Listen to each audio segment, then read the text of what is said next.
3 ತಿಂಗಳಿಂದ ಒಬ್ಬರ ಸಂಬಳ ಅಮರೀಂದ್ರ ಅವರಿಗೆ ಹೋಗ್ತಿದ್ರೆ ಮತ್ತೊಬ್ಬರ ಸಂಬಳ ಅವ್ರ ಖರ್ಚುಗಳಿಗೆ ಮತ್ತು ಒಂದು ಸ್ಕೂಟಿ ಕೊಂಡಿದ್ದರಿಂದ ಅದಕ್ಕೆ ಖರ್ಚಾಗಿ ಹೋಗ್ತಿತ್ತು. ಇದೆಲ್ಲ ನೋಡಿದ ಸಿತಾರ ಮಾತ್ರ ಹೊಟ್ಟೆ ಉರಿಯಿಂದ ಬೇಯ್ತಾ ಎಷ್ಟು ಮದುವೆ ಸಂಬಂಧಗಳು ತಂದರೂ ಇಷ್ಟ ಇಲ್ಲ, ಅದು ಚೆನ್ನಾಗಿಲ್ಲ, ಇದು ಚೆನ್ನಾಗಿಲ್ಲ ಅಂತ ವ್ಯಂಗ್ಯ ಹೇಳ್ತಾ ವಾಪಸ್ ಕಳಿಸ್ತಿದ್ಲು. ಸಡನ್ನಾಗಿ ಒಂದಿನ ಆರುಷ್ ಮಧ್ಯಾಹ್ನ ಸಮಯದಲ್ಲಿ ಹಠಾತ್ತಾಗಿ ಮನೆಗೆ ಹೋಗ್ತಾ ನಿನ್ನ ಮನೆಗೆ ಹೊಟ್ಟೋಗಿ ನನಗೆ ಕಾಯ್ಬೇಡ ಅಂತ ಅಹಿರಾಳಿಗೆ ಹೇಳೋಟೋದ. ಅಹಿರಾಗೆ ಏನು ನಡೀತೋ ಅರ್ಥ ಆಗದೆ ಗೊಂದಲದಿಂದ ಹೋದ. ಆರುಷ್ ಕಡೆ ನೋಡ್ತಾ ನಿಂತಿದ್ರೆ ಹಿಂದಿನಿಂದ ಶ್ರವಣ್ ಬಂದು ಇಷ್ಟೇ, ಅವ್ನು ಮಧ್ಯದ ನಿನ್ನ ಕೈ ಬಿಟ್ಬಿಡ್ತಾನೆ, ಅದಕ್ಕೆ ನಾನು ಹೇಳ್ತಿರೋದು ನನ್ನ ಕೈ ಹಿಡಿಯುವಂತೆ. ಇದು ನಿಂಗೆ ಸ್ವಾರ್ಥವಾಗಿ ಕಾಣಿಸ್ಬೋದು, ಆದರೆ ನನಗೆ ಮಾತ್ರ ನಿನ್ನ ಪ್ರೀತಿಯೇ ಕಾಣಿಸ್ತಿದೆ. ನನ್ನ ಪ್ರೀತಿಯನ್ನು ನನ್ನದಾಗಿಸ್ಕೊಳ್ಳಲು ನಾನು ಯಾವಾಗಲೂ ಪ್ರಯತ್ನಿಸ್ತಾನೆ ಇರ್ತೀನಿ ಅಂತ ಅನ್ನಲು ಅಹಿರಾ ಕಿರಿಕಿರಿಯಿಂದ ಶ್ರವಣ್ ಕಡೆ ನೋಡಿ ನಾವೀಗಾಗಲೇ ಒಂದಾಗಿದ್ದೀವಿ ಗೊತ್ತು ತಾನೇ ಅನ್ನಲು ಶ್ರವಣ್ ಗಟ್ಟಿಯಾಗಿ ನಕ್ಬಿಟ್ಟ. ಜೋಕ್ ಮಾಡಿದ್ರೆ ಹೀಗೆ ನಗ್ಬೇಕಂತೆ ಅಹಿ ಗೊತ್ತಾ, ಅದಕ್ಕೆ ನಕ್ಕೆ ಅಂತ ವ್ಯಂಗ್ಯವಾಗಿ ಹೇಳ್ದ. ನೀನು ಹೇಳಿದ್ರೆ ನಂಬುವಂಥ ಪರಿಸ್ಥಿತಿಯಲ್ಲಿ ನಾನಿಲ್ಲ, ನೀವಿಬ್ಬರು ಯಾವಾಗ ಹೇಗಿರ್ತೀರಾ ಎಂಬುದು ನನಗೆ ಗೊತ್ತು ಅಂತ ತುಂಬ ಸೀರಿಯಸ್ ಆಗಿ ಹೇಳಿ ಈ ಜೀವನ ನಿನಗೆ ಸೆಟ್ಟಾಗಲ್ಲ ಅಹಿ ಅಂತ ಬೇಸರದಿಂದ ಕೇಳ್ದ. ಅಹಿರಾದಲ್ಲಿ ಬೇಸರ ತುಂಬ ಹೋಗಿ ಹೇಳೋದನ್ನು ಒಂದು ಬಾರಿ ಅರ್ಥ ಮಾಡ್ಕೋ ಶ್ರವಣ್, ನಿಜವಾಗಿಯೂ ನಾನು ನಿನಗೆ ಸೆಟ್ಟಾಗಲ್ಲ. ಆ ದಿನ ಆವೇಶದ ನೀನು ಪ್ರೀತಿಸ್ತಿದ್ದೀನಿ ಅಂತ ತಕ್ಷಣ ಒಪ್ಕೊಂಡಿದ್ದು ನನ್ನ ತಪ್ಪಾಗೋಯ್ತು. ಪ್ಲೀಸ್ ಶ್ರವಣ್, ನನ್ನ ಮರೆತು ಬಿಡು ಅಂತ ವಿನಂತಿಸಿ ತನ್ನ ಕೆಲಸದ ಜಾಗಕ್ಕೆ ಹೊರಟು ಹೋದ್ಲು.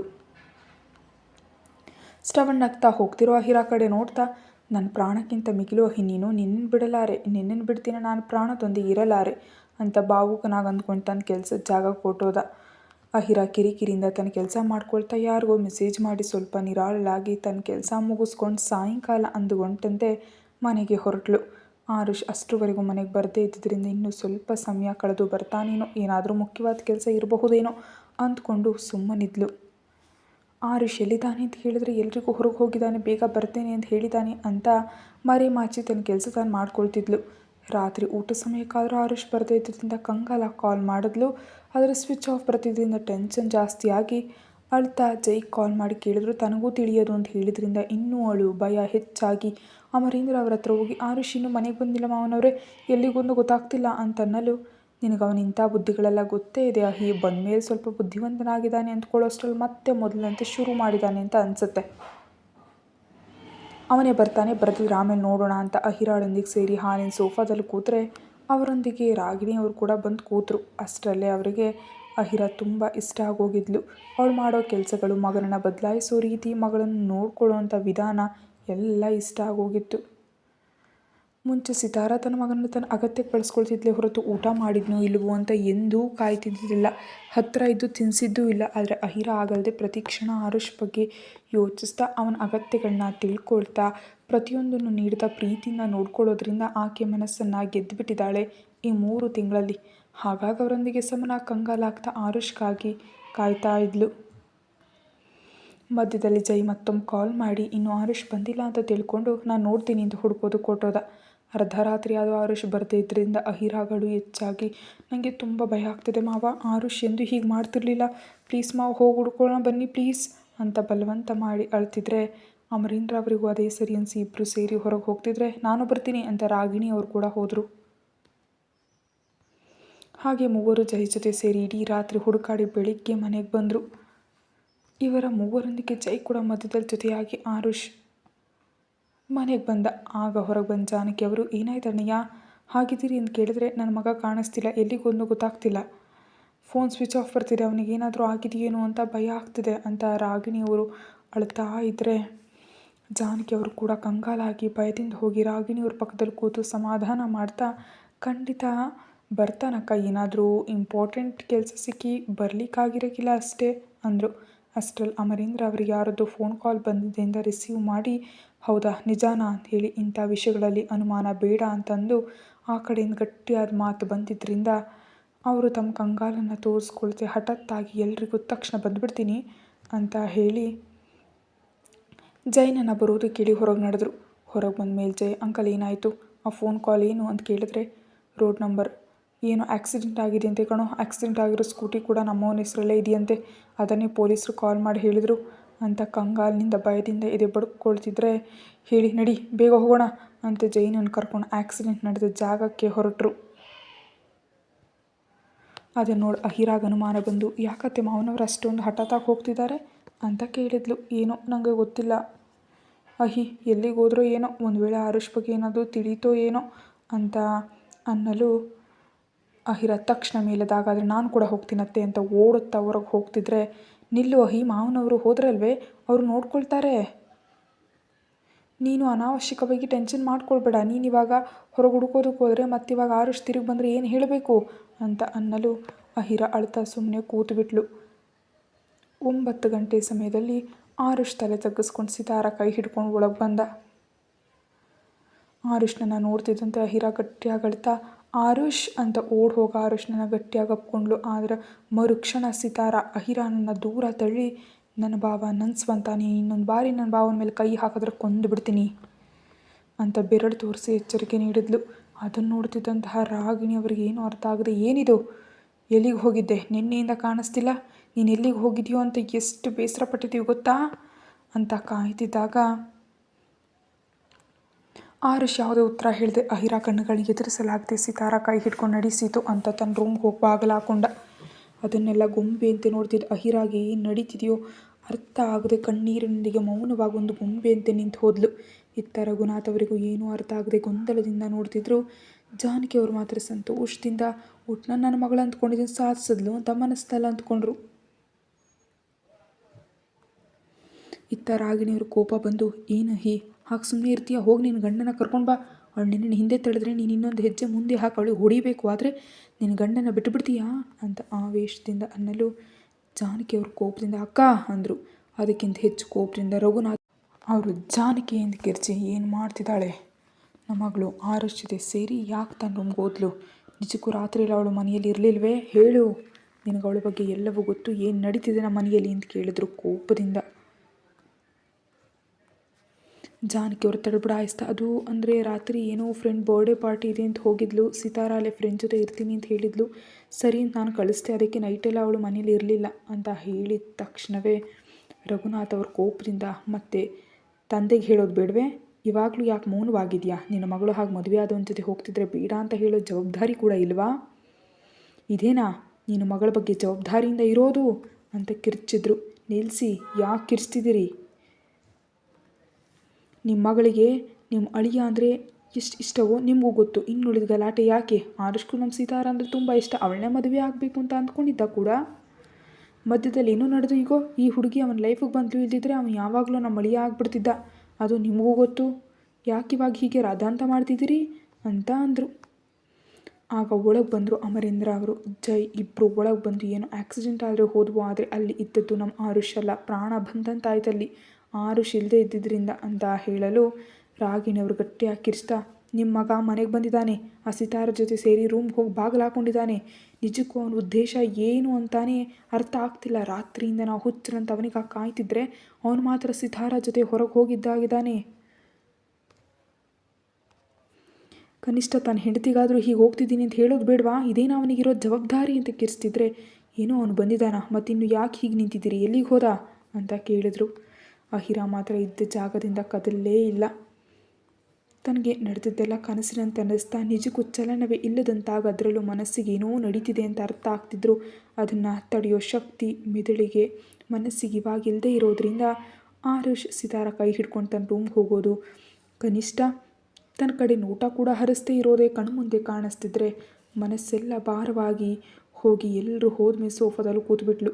ಇನ್ಮೇಲೆ ಹೋದ ಅಮರೇಂದ್ರ ಅವರು ಬಾಗಿಲು ಓಡಿ ಒಂದು ಬಡಿತಾ, ಆರುಷ್ ಬಾಗಿಲು ತೆಗಿ ಅಂತ ಕಿರ್ಸ್ತಿದ್ರು. ಸಿತಾರ ಬಂದು ಬಾಗಿಲು ತೆಗೆದು, ಯಾಕೆ ಮಾವ ಸುಮ್ಮನೆ ಹಾಗೆ ಬಾಗಿಲು ಬಡಿತೀರಿ ಅಂತ ಕಿರ್ಚಿ ಬೇಸರದಿಂದ ನೋಡ್ತಾ ಇದ್ದರೆ ಅಮರೇಂದ್ರ ಅವ್ರು ಹಲ್ಲು ಕಡಿತಾ, ನಿಜಕ್ಕೂ ಅವ್ನ ರೂಮ್ನಲ್ಲಿ ನೀನು ಯಾಕೆ ಇದೆಯಾ ಸಿತಾರ, ಅವ್ನ ರೂಮ್ನಲ್ಲಿ ಇರೋ ಅರ್ಹತೆ ನಿನಗಿದೆಯಾ ಅಂತ ಸಿತಾರ ಕೈ ಹಿಡಿದು ಜಾನಕಿ ಅವ್ರ ಕೈಯಲ್ಲಿ ಸಿತಾರ ಕೈ ಇಟ್ಟು, ನಿನ್ನ ಮಗಳನ್ನು ಜಾಗ್ರತೆಯಾಗಿ ನೋಡ್ಕೊ, ಇಲ್ಲದೆ ಅವಳಿಷ್ಟಕ್ಕೆ ಬಿಟ್ಟೆ ಅಂದರೆ ನಾಳೆ ನಡೆಯಲಿರೋದನ್ನು ನೀನು ಕನಿಷ್ಠ ಊಹಿಸೋದಕ್ಕೂ ಸಾಧ್ಯ ಇಲ್ಲ ಅಂತ ಸೀರಿಯಸ್ ಆಗಿ ಎಚ್ಚರಿಸಿ ರಾಗಿಣಿ ಅವ್ರ ಕಡೆ ನೋಡಿದ್ರು. ರಾಗಿಣಿಯವರು ಅಹಿರ ಅಂತ ಕರೆದ್ರು. ಅವ್ರ ನೋಟವನ್ನು ಅರ್ಥ ಮಾಡಿಕೊಂಡು, ಆದರೆ ಅಹಿರ ಏನೂ ಮಾತಾಡದೇ ಇದ್ದಿದ್ದರಿಂದ ರಾಗಿಣಿಯವರಿಗೆ ತುಂಬ ಬೇಸರ ಅನಿಸಿ ಮೇಲ್ಬಾ ಅಂತ ಅಂದರು. ಅಷ್ಟರಲ್ಲಿ ಆರುಷ್ ಹೊರಗೆ ಬಂದು, ಏನಿಲ್ಲ ಗಲಾಟೆ, ಏನಿದ್ರು ಕೆಳಗೆ ಹೋಗಿ ನೋಡ್ಕೊಳ್ಳಿ, ನನ್ನ ಹತ್ರ ಅಲ್ಲ, ಆ್ಯಂಡ್ ಸೀತು ನೀನು ಯಾಕೆ ಹೊರಗೆ ಬಂದೆ, ಇನ್ನು ಮುಂದೆ ನೀನು ನನ್ನ ರೂಮ್ನಲ್ಲಿ ಇರಬೇಕು ಅಂತ ಹೇಳಿದೆ ತಾನೇ, ಕೇಳಿಸ್ತಿಲ್ವಾ, ಇಲ್ಲಿದ್ರೆ ಅರ್ಥ ಮಾಡ್ಕೊಳ್ತಿಲ್ವಾ, ಅಥವಾ ನಾನಂದ್ರೆ ಇಷ್ಟ ಇಲ್ವಾ ಅಂತ ಕಿರ್ಚ್ತಾ ಕೋಪದಿಂದ. ಆ ಕಿರ್ಚಾಟ ಕೇಳುವವರೆಗೂ ಕೇಳಿಸಿದ್ರಿಂದ ಅಹಿರ ಕಣ್ಣುಗಳನ್ನ ಗಟ್ಟಿಯಾಗಿ ಮುಚ್ಚಿ ಹಿಡಿತದಲ್ಲಿ ಸೀರೆಯನ್ನು ಗಟ್ಟಿಯಾಗಿ ಹಿಡ್ಕೊಂಡ್ಬಿಟ್ಲು.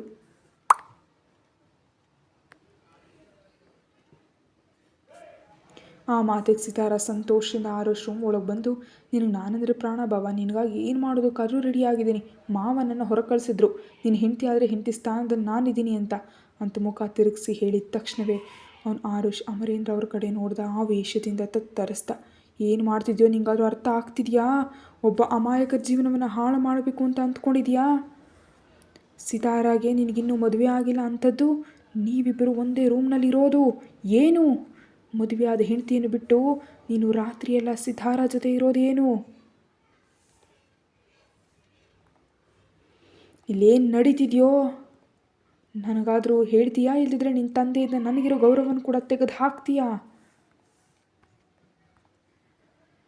ಅಂತ ಕಿರ್ಚ್ತಿದ್ರೆ ಜೈ ಮಾತ್ರ ಅದನ್ನೆಲ್ಲ ನಂಬಲಾರದಂತೆ ಆರುಷ್ ಕಣ್ಣುಗಳು ನೋಡ್ತಿದ್ದ. ಇಲ್ಲಿವರೆಗೂ ತನ್ನ ಜೊತೆ ಟ್ರಾವೆಲ್ ಮಾಡಿದ ಆರುಷ್ ಈ ದಿನದವರೆಗೂ ಸಿತಾರಳನ್ನು ಪೂರ್ತಿಯಾಗಿ ಮರೆತು ಆ ಹಿರಾ ಬಗ್ಗೆಯೇ ಯಾವಾಗಲೂ ಯೋಚಿಸ್ತಾ ತನಗೆ ಮಾತುಗಳು ಹೇಳ್ತಿದ್ದವನು ಈ ದಿನ ಸಡನ್ನಾಗಿ ಸಿತಾರಳನ್ನ ತನ್ನ ರೂಮ್ ಕರ್ಕೊಂಡು ಬರೋದು ತುಂಬ ಆಶ್ಚರ್ಯ ಮತ್ತು ಅನುಮಾನಾಸ್ಪದವಾಗಿ ಅನ್ನಿಸ್ತು.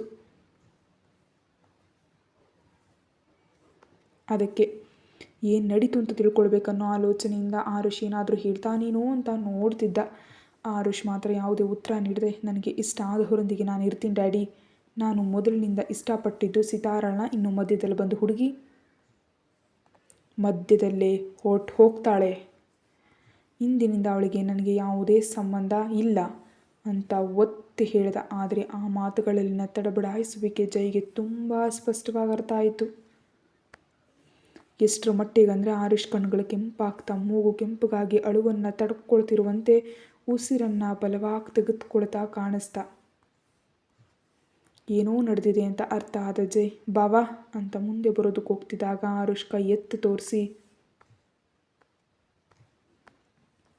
ಎಲ್ಲರೂ ಹೊರಟೋಗಿಲ್ಲಿಂದ, ಎಲ್ಲರೂ ಹೊರಟೋಗಿ, ಯಾರು ಇರಬೇಡಿ ಪ್ಲೀಸ್, ನನ್ನ ಡಿಸ್ಟರ್ಬ್ ಮಾಡಬೇಡಿ ಅಂತ ಎಲ್ಲರೂ ಮುಖದ ಮೇಲೆ ಬಾಗಿಲು ಹಾಕಿ ತಲೆ ಹಿಡ್ಕೊಂಡು ಬೆಡ್ ಮೇಲೆ ಕೂತ. ಇದೆಲ್ಲ ಕೇಳಿದ ಅಹಿರಾ ತನ್ನ ಹಿಡಿತವನ್ನು ಸಡಿಲಗೊಳಿಸಿ ಕಣ್ಣು ತೆರೆದು ತಲೆ ಎತ್ತಿ ರೂಮ್ ಕಡೆ ನೋಡಿದ್ರೆ ಆರುಷ್ ಬಿಹೇವಿಯರ್ಗೆ ಶಾಕ್ನಲ್ಲಿದ್ದ ಫ್ಯಾಮಿಲಿ ಮೆಂಬರ್ಸ್ ಕಣ್ಣುಗಳು ದೊಡ್ಡದಾಗಿಸಿದ್ರು. ಜೈ ನೋಟ ಮಾತ್ರ ಅಹಿರಾ ಇದೆಲ್ಲ ಕೇಳಿದ ಮೇಲೆ ಹೇಗೆ ರಿಯಾಕ್ಟ್ ಆಗ್ತಾಳೋ ಅನ್ನೋ ಟೆನ್ಷನ್ನಿಂದ ಓಡಾಡ್ತಾ ಕೆಳಗೆ ಬಂದು ಏನೋ ಹೇಳೋದಕ್ಕೆ ಹೋಗ್ತಾ ಇರುವಾಗ, ಬೇಡ ಅಣ್ಣಯ್ಯ, ನೀವೇನೋ ಹೇಳೋ ಅವಶ್ಯಕತೆಯೇ ಇಲ್ಲ, ನನಗೆಲ್ಲ ಅರ್ಥ ಆಯಿತು ಅಂತ ಒಂದೊಂದು ಹೆಜ್ಜೆ ಮುಂದೆ ಇಡ್ತಾ ರೂಮ್ವರೆಗೂ ಹೋದ್ಲು. ಅವಳು ಬರ್ತಿದ್ದಂತೆ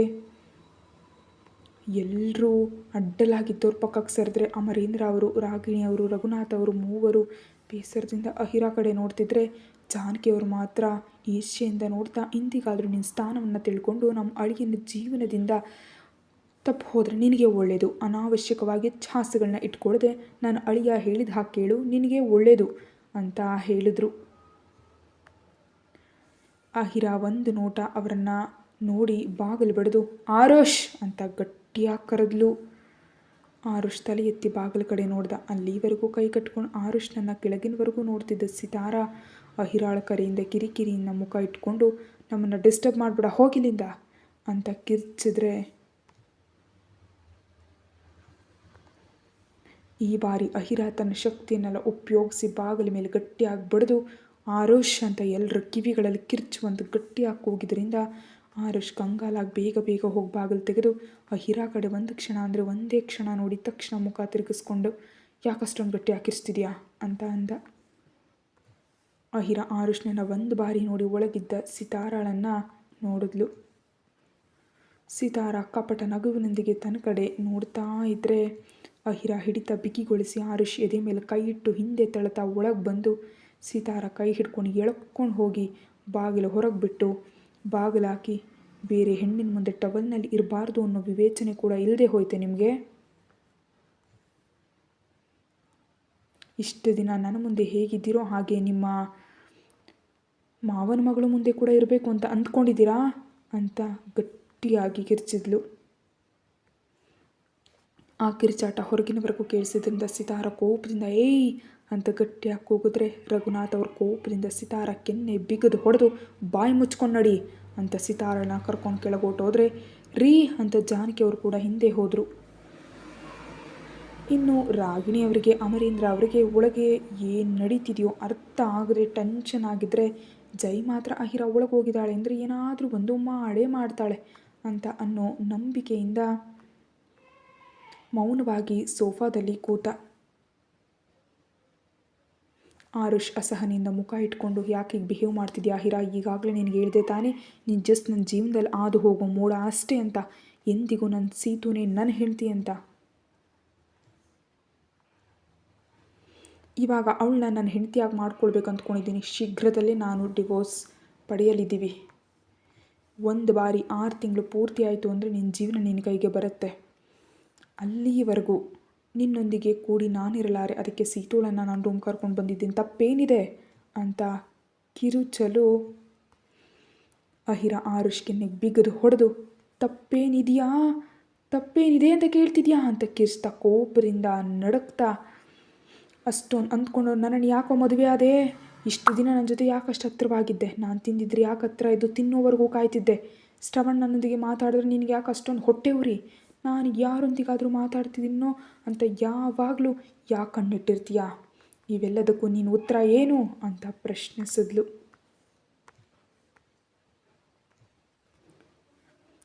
ಅವುಗಳಿಗೆ ಉತ್ತರ ಹುಡುಕಲಾಗದ ಆರುಷ್ ದಿಕ್ಕುಗಳನ್ನ ನೋಡ್ತಾ, ಅದೆಲ್ಲ ನನಗೆ ಅನಾವಶ್ಯಕ, ನಾನು ನಿರ್ಧರಿಸಿದ್ದೀನಿ, ನೀನು ನನಗೆ ಬೇಡ ಅಂತ ಅನ್ನಲು ಅಹಿರ ಆರುಷ್ ಕಡೆ ತುಂಬ ಕೋಪದಿಂದ ನೋಡಿದ್ಲು. ಆದರೆ ಆ ಕೋಪವನ್ನು ಕಂಟ್ರೋಲ್ ಮಾಡ್ಕೊಳ್ತಾ ಕೈ ಬೆರಳುಗಳನ್ನ ಬಿಗಿಗೊಳಿಸಿ, ನಿನ್ನ ಅಂತಿಮ ನಿರ್ಧಾರ ಇದೇನಾ? ನೋಡು, ಒಂದು ಬಾರಿ ಇವಾಗ ನನ್ನನ್ನು ಬೇಡ ಅಂದ್ಕೊಂಡ್ರೆ ಜೀವನದಲ್ಲಿ ನನ್ನ ಮುಖವನ್ನು ನೀನು ನೋಡದೇ ಇರಬಹುದು. ಆದ್ದರಿಂದ ಚೆನ್ನಾಗಿ ಯೋಚಿಸಿ ಹೇಳು ಅನ್ನಲು ಆರುಷ್ ಎದೆ ನಿಂತು ಹೋದಂತಾಗ ಭಯದಿಂದ ಅಹಿರಾ ಕಡೆ ನೋಡ್ದ.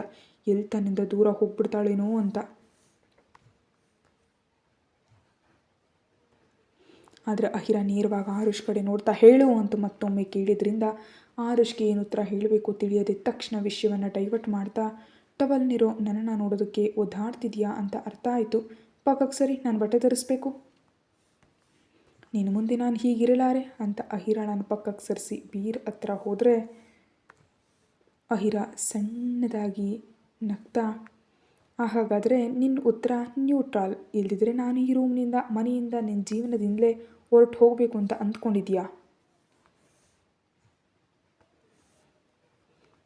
ಸಿತಾರಳನ್ನ ಮದುವೆ ಆಗ್ತೀಯಾ? ನನಗೆ ಡೈವೋರ್ಸ್ ನೀಡ್ತೀಯಾ ಅಂತ ಒಂದಾದ ಮೇಲೊಂದರಂತೆ ಪ್ರಶ್ನೆಗಳನ್ನು ಕೇಳ್ತಾ ಇದ್ದರೆ ಆರುಷ್ಗೆ ಏನು ಉತ್ತರ ಹೇಳಬೇಕು ತಿಳಿದೆ ತುಂಬ ಕೋಪದಿಂದ ಬಾಯಿ ಮುಚ್ಕೊಂಡು ಆಫೀಸ್ಗೆ ರೆಡಿಯಾಗು, ಈಗಾಗಲೇ ತುಂಬ ಲೇಟ್ ಆಗಿದೆ. ನನ್ನನ್ನು ಸುಮ್ಮನೆ ಕಾಡಿಸ್ತಿರ್ತೀಯಾ ಅಂತ ಹೇಳಿ ಕಿರ್ಚಿ ಫಾರ್ಮಲ್ಸ್ ತರಿಸಿ ಅಹಿರಾಳಿಗೆ ಮತ್ತೊಂದು ಮಾತಾಡೋ ಚಾನ್ಸ್ ನೀಡಿದ. ಬಾಗಿಲು ತೆಗಿತಿದ್ದಂತೆ ಎದುರುಗಡೆ ಅಮರೇಂದ್ರ ಅವರು ರಾಗಿಣಿ ಅವರು ಕೋಪದಿಂದ ಇರೋದನ್ನು ನೋಡಿದ್ರು. ಅವ್ರನ್ನ ಲೆಕ್ಕಿಸ್ದೆ ಹಾಗೆ ಕೆಳಗೆ ಬಂದು ಜೈ ನೋಡೋ ನೋಟವನ್ನು ತಡ್ಕೊಳ್ಳೋದಕ್ಕಾಗದೆ ಹಾಗೆ ಹೊರಗೋಟೋದ. ಆರುಷ್ ಓಟ್ ಹೋದ ತಕ್ಷಣ ಒಳಗೆ ಬಂದ ಅಮರೇಂದ್ರ ಅವರು, ಏನಂದ ಅವನು? ಹುಚ್ಚೇನಾದರೂ ಹಿಡಿದಿದ್ಯಾ? ಯಾಕೆ ಹೀಗೆ ಬಿಹೇವ್ ಮಾಡ್ತಿದ್ದಾನಂತೆ ಅಂತ ಕೇಳಿದ್ರು. ತಿಳಿಯೋದು ಮಾವ, ಆದರೆ ತಿಳ್ಕೊಳ್ತೀನಿ, ನೀವು ಟೆನ್ಷನ್ ಆಗಬೇಡಿ. ನಿಮ್ಮ ಮಗನ ಜೀವನ ಸರಿಯಾದ ಮೇಲೆಯೇ ನಾನು ಅವನ ಜೀವನದಿಂದ ಓಟ್ ಹೋಗ್ತೀನಿ ಅಂತ ವಿರಕ್ತಿಯಿಂದ ನಗ್ತಾ ಹೇಳಿ ಬಟ್ಟೆಯನ್ನು ತೆಗೆದುಕೊಂಡು ವಾಶ್ರೂಮ್ ಒಳಗೆ ಹೊರಟೋದ್ಲು. ರಾಗಿಣಿಯವರು ಕಂಗಾಲಾಗಿ, ಏನಿಬ್ಬರು ಹೀಗಿದ್ದಾರೆ? ಅವನೇನೋ ಸಿತಾರಳನ್ನ ಹತ್ರಕ್ಕೆ ತೆಗೆದುಕೊಳ್ತಾ ಅವಳೇ ಬೇಕು ಅಂತ ಅನ್ನುವಂತೆ ಬಿಹೇವ್ ಮಾಡ್ತಿದ್ದಾನೆ, ಅಹಿರಾ ಅದನ್ನು ಲೆಕ್ಕಿಸ್ಕೊಳ್ದಂತೆ ಬಿಹೇವ್ ಮಾಡ್ತಿದ್ದಾಳೆ. ಇಲ್ಲಿ ನಿಜಕ್ಕೂ ಏನು ನಡೀತಿದೆ ಇವ್ರ ಮೂವರ ಮಧ್ಯೆ?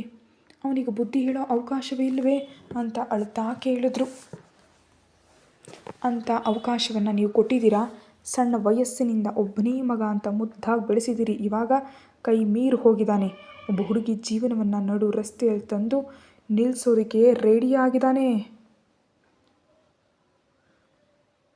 ಅವನನ್ನು ನನ್ನ ಮಗ ಅಂತ ಹೇಳ್ಕೊಳ್ಳೋದಕ್ಕೆ ನನಗೆ ನಾಚಿಕೆ ಆಗ್ತಿದೆ. ಆದರೆ ನೆನಪಿಟ್ಕೋ ರಾಗಿಣಿ, ಅಹಿರಾ ನಮ್ಮ ಮಗಳು. ಅವಳು ಈ ಮನೆಯ ಹೊಸ್ತಲು ದಾಟಿದ್ಲು ಅಂದರೆ ಮಾತ್ರ ನಾನು ತೆಗೆದುಕೊಳ್ಳೋ ನಿರ್ಧಾರಗಳು ತುಂಬ ಕಠಿಣವಾಗಿರುತ್ತೆ. ಆಮೇಲೆ ಯಾರು ಎದುರು ಬಿದ್ದರೂ ಸರಿ, ನಾನು ಲೆಕ್ಕಿಸೋದಿಲ್ಲ ಅಂತ ಎಚ್ಚರಿಸಿ, ನಿನ್ನ ಮಗನೊಂದಿಗೆ ತುಂಬ ಜಾಗ್ರತೆಯಾಗಿ ಮಾತಾಡಿ ಅವನ ಮನಸ್ಸಲ್ಲಿ ಏನಿದೆ ಅಂತ ತಿಳ್ಕೊ. ಅವನ ಮನಸ್ಸಲ್ಲಿ ಸಿತಾರ ಇದ್ದಾಳೆ ಅಂತ ತಿಳಿದ್ರೆ ಮಾತ್ರ ಅವನನ್ನು ನನ್ನ ಮಗ ಅಂತ ಮರೆತು ಬಿಡಬೇಕಾಗತ್ತೆ ಅಂತ ವಾರ್ನಿಂಗ್ ನೀಡಿ ಕೆಳಗೆ ಹೋದರು. ಕತೆ ಮುಂದುವರಿಯುತ್ತೆ. ಹೆಚ್ಚಿನದಕ್ಕಾಗಿ ಚಾನಲ್ಗೆ ಮೆಂಬರ್ಶಿಪ್ ತಗೊಳ್ಳಿ. Thank you.